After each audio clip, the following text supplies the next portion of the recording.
Alrighty, here's another one. Just kind of like thinking about things I could talk about. Now, this one is kind of embarrassing because I'm going to talk about something that a lot of guys don't want to talk about. And I'm going to save that best for last. Trust me, it's worth waiting for.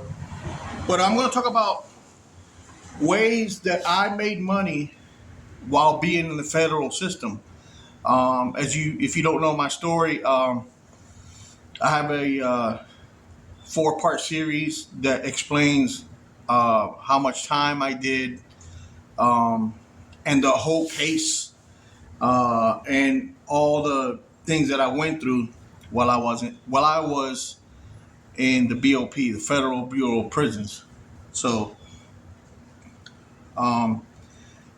check that out. Subscribe, guys. I'm that much closer. I'm like a few subscribers away from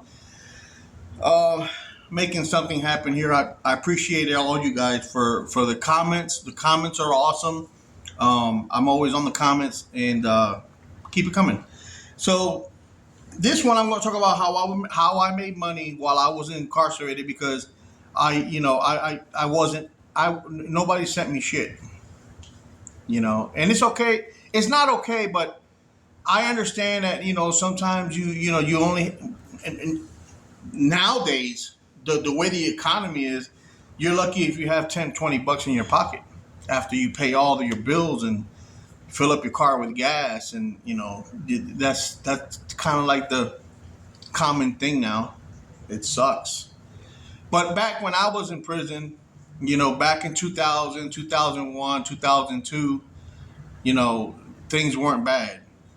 The economy was much better than what it is now. So you had 10, $20 to send me, but anyway, so since I didn't have any help, I had to find ways to make money. So for the first 2 years, I was in transfer, so I couldn't make any money. I was always in the hole. So in the federal system, when you get transferred, now my offense was in Miami, Florida, but I was living in Philadelphia, Pennsylvania. So when I got locked up in Miami, now I have to I'm on Conair, the airplane, and I'm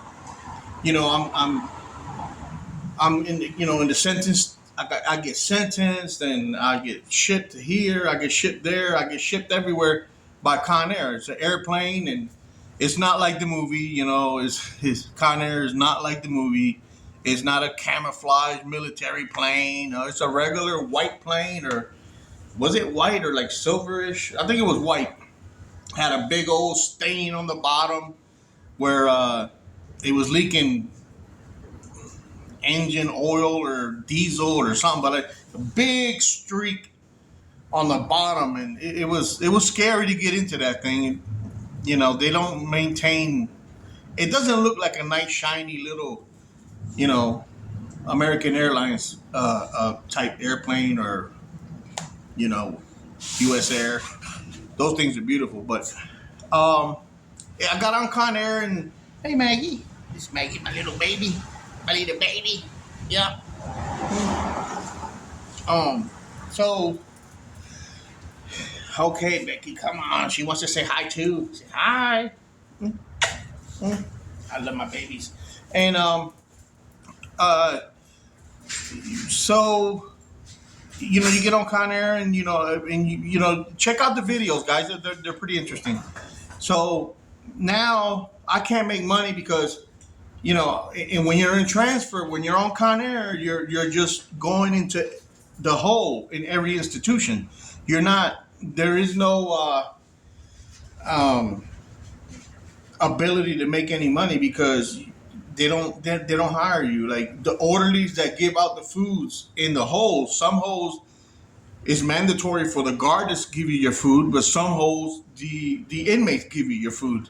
Those inmates are called trustees.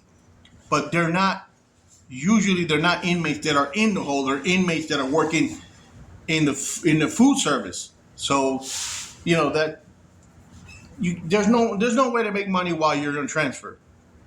Um, as far as my condition, if if you knew people in there, you had connections, maybe you could make something happen from the hole. I know people do things from the hole all the time, but I didn't have that commodity. So it took me 2 years to get to FCI Fort Dix, where I eventually had to find a way to make money because they were only paying you 12 cents an hour to work in the kitchen. You go in the kitchen at 4 o'clock in the morning and you get out at 12 noon. It's just like a regular job. Everybody has to work in the federal institution. You're not going to stay in your bed and no, that does not happen. Everybody has to work. Your bed has to be made, and you cannot lay in your bed. You can sit on your bed, but you better not be laying in it. You will get a write up for that. I'm just telling you how it is. So first thing when I first arrived in Fort Dix, everybody that first arrives at Fort Dix, you're gonna work in the kitchen. It's mandatory. Everybody that arrives, you're going to the kitchen. Um, so when I arrived at Fort Dix, I got a job at the forcefully went to the kitchen, had no say so in that, and it's okay. I was welcoming it because I just did 2 years of two of my most horrible years of my life in this transfer. So many things happened to me. Um, um, Mosquito. And I was welcoming that job. I was like, yeah, man, hell yeah, I don't want to stay in the unit. I want to go. It was something for you to do. So the first position I had was a vegetable cutter. So, and mind you guys, sometimes you're cutting 600 onions, 400, 500 green peppers, um, pineapples, grapefruits. You cut them in half, and each per each. Now let me tell you, the kitchen, the food at FCI Fort Dix was good. It was good. You had a soda bar. Who has a soda bar? Like you had Sprite, Coke, Diet Pepsi, Pepsi. They don't really have Dr. Pepper up in the north. They didn't have Dr. Pepper. Like there's a lot of Dr. Pepper lovers down south, but they didn't have Dr. Pepper for whatever reason. But it was a soda bar. You walk up with your cup and you ice, and just like you would at McDonald's or Burger King, whatever.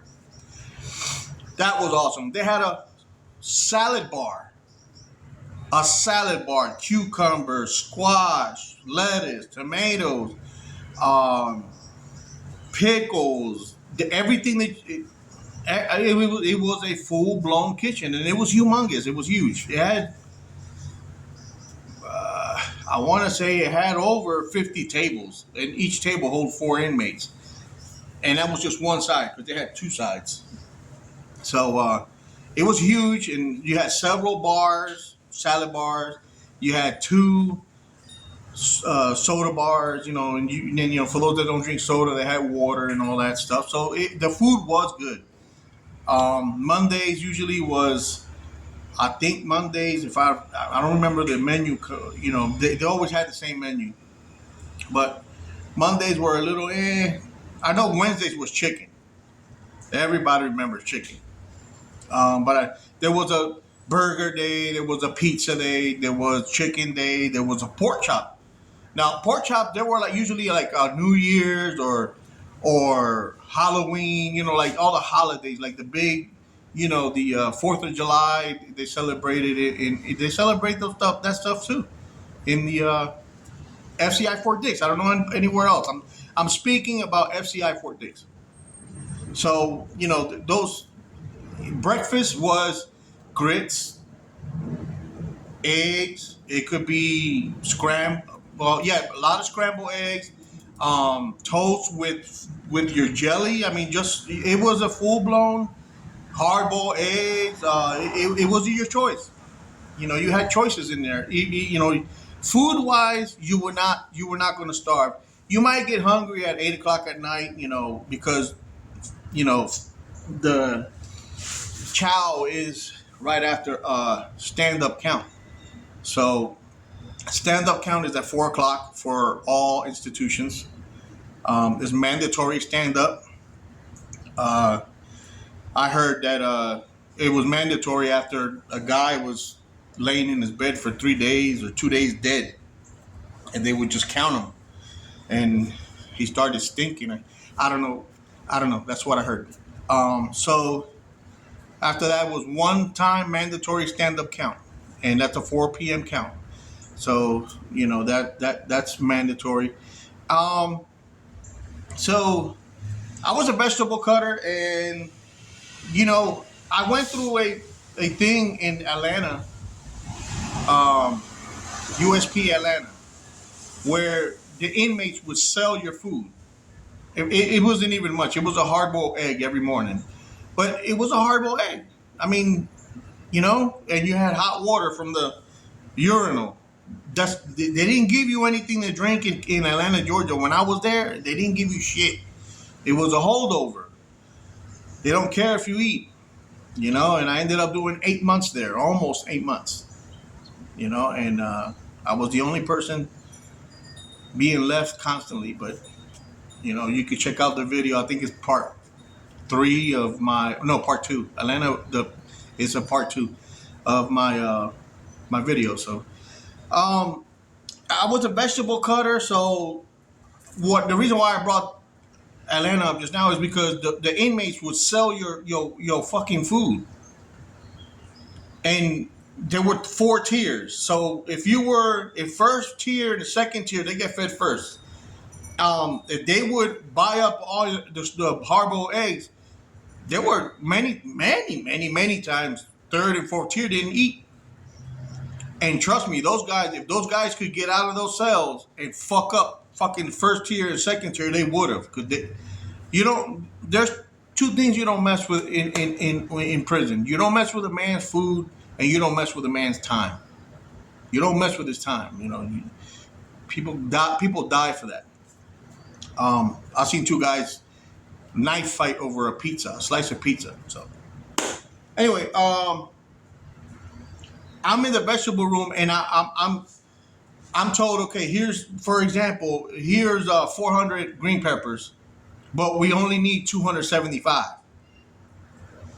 So I would cut up like 300. You know what I mean? Out of that 275, I would have 25 extra cut just in case, because I didn't want nobody going hungry, man. I had that on my conscience. I had that trauma in my mind. I didn't never take anything and walk down the fucking. I'll feel like shit if I walk down the fucking a yard and somebody's telling me they're hungry because they didn't have their food or something. That would I didn't like that. So all this stuff that I took was extra shit, because the next day it's replaced with another 400 or 500 green peppers. So out of those green peppers, I would put 2 or 3, 4 under my shirt, and the cop knew it. The CO knew. I got real cool with the police in there. With everybody, because I would follow rules. Like, if they tell me you need to crack these 6 boxes of eggs, and that's what, like fucking 3,000 eggs, then just fucking crack it, get it over with. I didn't used to bitch at them. There were people that bitch, nah, man, you want me to crack? Nah, let's just start doing it, man. Let's go, man. So that granted me, a little head turning. I got caught one time by the cook CO, the kitchen CO, and she literally watched me put fucking fish. There's plastic bags. You can get plastic bags everywhere, like not your grocery bags, but plastic clear bags. And she watched me put fucking 6, 7 fish in there, and she was watching me. I didn't notice her. She was looking at me, and I put it under my damn shirt. And 12 o'clock is easy to get out because everybody's eating lunch. So you walk right out where everybody's coming in. You walk right out. And she watched me. The CO, the correctional officer, watched me walk out. She never said anything to me. So that's how I made money. I would go back to the unit with whether it be green peppers, um, onions. I used to sell a lot of onions because everything you cook, onions is. But yeah. So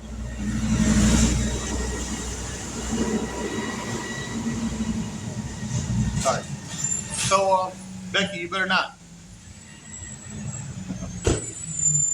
neighbor. So I would sell a lot of onions and the green peppers. They were number one sellers. So I would sell a green pepper, and there were nice sized peppers, $1. A dollar. So obviously you don't have money in the federal system. You have to ingenuine yourself. Is that a word? But yeah. So a macro used to come in a little packet, and you open it and you can reseal it. A little packet that was $1. I think when I was there, I can't remember for some reason because I never wrote nobody. I used to not take stamps too much, but I would take them. Last resort, I'd rather have. I used to have a locker, full of macros because if somebody was selling a pair of sneakers for let's say $25, that's 25 macros that you have. Here you go, boom, boom, boom. You bought yourself a pair of sneakers. Like I said, I bought myself sneakers. I bought myself in the weekend, starting Fridays. Saturday morning, you can come out the compound. You don't have to wear your khaki suit. You have a khaki shirt, khaki pants with a belt. They give you steel toe boots. The steel toe boots were Gorilla boots. I remember they were a weird brand, but they actually were pretty good.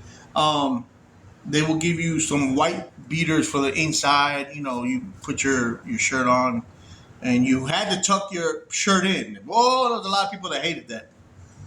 The ones that want to sag their pants down to there ain't no sagging in there. There's no sagging. You will catch a trip to the hole real quick, especially with the lieutenant that we had. But so macros or stamps. That was currency inside the feds. FCI Fort Dix. So that was one hustle that I had. And I couldn't take vegetables every day. It was every now and then. So you had to. People already knew me. Like, oh man, you're the vegetable. Alex is the vegetable guy. They would pre-order stuff. Another way that I made money was when I got promoted from vegetable cutter, I became a cook. I wanted to become a cook because you got access to more stuff. So being a vegetable cutter, you're not gonna steal fish or burgers or anything like that. You don't have access to it. So now being a cook, you have access to everything. And there were 500. No, don't let me lie. There were 300-gallon pots, steam pots, and these things would get fucking red hot. Cook, that's where you did all the cooking. So fish day, for example, there was at Fort Dix there were almost 3,000 inmates. That's a lot of fish that you have to cook. You start cooking it early, right after breakfast. Oh, they also had pancakes for breakfast too, like homemade pancakes, like the real. It wasn't bad. So after breakfast usually done and over with by 9 o'clock. At 9 o'clock, you start doing lunch. So if it was fish day, you're gonna be cooking fish for a minute. And out of 3,000 fish that come in, was more than that because they always have extra. You can't have under. You have to have over. So the extra, and I will only take 6 or 7 fish at a time. I knew people that were trying to put 30 and 40 fish under their fucking and then walk by the lieutenant, and lieutenant wasn't playing. Get your ass take him to the hole. So I didn't want to chance that. So I would take, 6, 7 fish, maybe 9, 8, 9 would be the most, and sell them. Now the fish went for a little bit more, obviously, for 2 mackerels, so $2. So that's another way I made money. I also made money by cleaning sneakers. I used to clean sneakers. Like, you wanna you wanna buy stuff in there. I wanted to buy a guitar. I remember I wanted real bad to buy a guitar, so I was saving. Now they do shakedowns. Shakedown is when they come into your cell and they tear they tear everything up. They go through everything. When you come back, everything is a fucking upside down on the floor. Your bed is folded over. They don't care. And that's not your house. So why complain about it? You live there. You're a number. That's all you are. So I wanted to buy a guitar. Now those things in there were $300-400. So I remember I had about 180 mackerels. Now it's a big locker. You can fit that many, but I think you're only allowed to have 50 mackerels at a time, because that's what the commissary would sell you. So, when they found my 180 mackerels, they confiscated them. So I went back, and we're talking about me saving mackerels. They don't go bad inside that fucking packet either. Like, dude, they last for fucking years.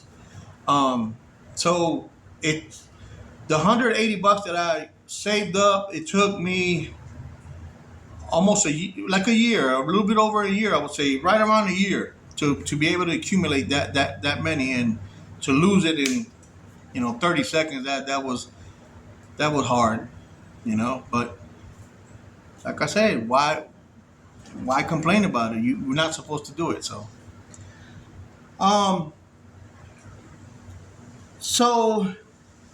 this is the part that I'm going to talk about. That's kind of I don't know if I wanted to put it in the video or not. It has nothing to do with how I made money. So now you know how I made my little money. Cleaning sneakers, stuff like that, and people wanted to look sharp for visit. So you could go to visit in your sneakers, or you can go in your boots. They wanted to shine their boots up and stuff like that. So that's what I did. And I would charge, 2 or 3 mackerels per clean. And the sneakers, you put them in the washing machine, you unlace them and all that. And they sell white Griffin, where you could white them up again, if they're, So that was $3.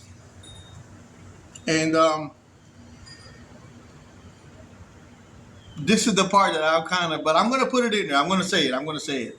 So, Mr. Larry Lawton, if you guys haven't seen his videos, go to a channel called Larry Lawton, and his latest videos, they're ass. I'm sorry, Mr. Lawton. I mean, I have most respect for you and everything, but you kind of veered away from the good stuff. Go to his very first videos. Go all the way down to videos that he posted 3 years ago. Those are good. Those are real good. So, Larry Lawton talks about suitcase. Now, a suitcase is a toothbrush cover holder. You buy you normally our toothbrushes are yay long, but the ones in the Feds, they're short. They're about, I want to say, 4 or 5 inches. You cover the one side up, and you stick that up your ass. Yes, you stick it up your ass with whatever you're going to carry. Now you can carry notes. You can carry messages to other people. If you know what institution you're going to go to, and somebody needs to send a message, that's definitely an option. You can shanks. You can hide shanks in in your rectum. You got about 6 or 7 inches of 6 or 7 inches of pocket holder back there. Now, this is the part that I'm going to say. So while I was in the Feds, I got a murder case out of Philadelphia, Pennsylvania, and I knew that I was going to be going to fight that case while I was in the feds. My monkey was a federal judge, and he put in I don't remember what the wording was exactly, but I don't know if it was PCI or NCIC, some shit like that, where the government has 60 days to proceed with the charges against you. Because if you don't say anything, when you get out from the feds, like if I would have got out of Fort Dix, and as soon as I'm going to walk out of prison, I completed my fucking, 7-8 years that I just did. I completed. I'm a free man. The Philadelphia police, the detective will be right there to lock me up and take me on a new case. So, yeah. So, while I was in the feds, a case came up out of Philadelphia. It was a bullshit murder case. I talk about that in my video series. I think it's part 4, I think it's about part 4, where I'll talk about the murder case that I had to go fight. And I knew I was going to the state because they put me they put me in a county jail, but it's a huge county jail. It's like there's 1,000 inmates in there, so it's more like a state. It's it's a little bit. It was called CFCF. So a buddy of mine was like, "Hey man, you're gonna go to fucking CFCF, bro. You need to take tobacco with you." I'm like, what the fuck? Now this is when I went to the feds back in 2001, you could still smoke. They were selling cigarettes on commissary. Right about the end of the year 2002, they banned them. Guys, that was like the biggest, man, people rioted about that shit. People were mad. So there was no more smoking in state or fed penitentiaries. There was no more smoking, no more cigarettes. So it's kind of funny. People started smoking tea bags. I went to hey, calm down. I went to a prison here called Lusteric in Becky. And in Lusteric, they took coffee off the commissary because motherfuckers was smoking coffee. I didn't know you could smoke coffee. Anyway, so my buddy comes to me. He goes, "Man, you going to the state, bro? You need to take tobacco with you, man. You know how much, man? And we're talking about a cigarette the size of this cap is $20. Probably smaller than this." So I'm like, "Man, what are you talking about?" He goes, You suitcase it." I ain't never suitcase nothing in my damn life, bro. And it got nothing to do with you being homo or taking it, liking it, in the butt and all that. No, it's business. Because he said when you get there, you're fucked. You don't got nobody to help you. And I start thinking, I'm like, you know what? He's right. So we came up with these plastic bags. I could still get my hands on tobacco in the feds. It was real cheap. Like they were still, I don't know how they smuggled it in because I remember I don't ask questions. So I bought very like a cheap amount of fucking tobacco, man. It was so cheap that I was like, wow. So we made about 6 little baggies. I don't want to say the size, but we made 6 little baggies, and the day that they were going to ship me out, little jelly, and you got to do what you got to do. Now the word was that over there they were going to fucking buy it for. I made money. I was in the county jail fighting that murder case for 4 months, and for 4 months I lived like a king. Out of that, situation. So yeah, I mean, it was about 6 baggies, and once I got to my cell in CFCF, you know, you shit it out. I mean, there it is. You feel like, if you ask me, what does it feel like? It feels like you gotta shit. Like you gotta take a shit constantly. You're like, damn, like you gotta you gotta go. That's what it feels like, man. And it's not it's not it's not pleasant in any way. But I was able to survive. I did that for survival, and I was able to survive 4 months. As a matter of fact, when I came back from the state, I had some money with me. So those are things you got to do, man. When you don't have the cooperation of the little mosquito, of family members, and sometimes families just don't have it. They just can't do it, and I understand that 100%. I understand that, but you guys, the Bible says, visit those that are in prison and visit those that are dead. Even the Bible says, don't forget. It's a world of suffering.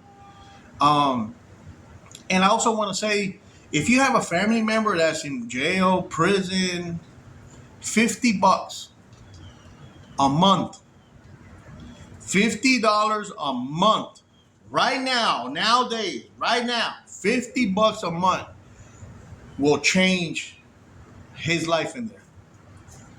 If he got gambling problems, or if he wants to fucking, they're stupid. I've seen people do some dumb shit.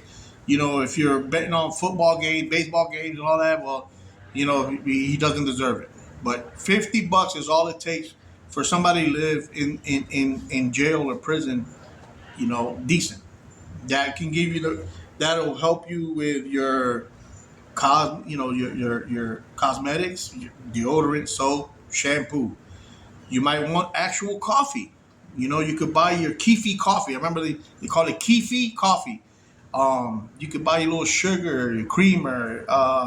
You could buy, with $50, you could buy, a comb, an actual comb. The things that make your life a lot better. Those little things matter a lot in there. Because the cone that they give you, bro, that shit is like, you go like this and it'll bend. It's a piece of shit. You can't comb nothing with that. So, little things like that. If you guys have a family member that's in there, man, shoot them $50 a month, man. $50. That's all. So that's it for this one, guys. God bless. Please subscribe. I have another video coming up that's going to be even crazier than this boofing one, or suitcase one.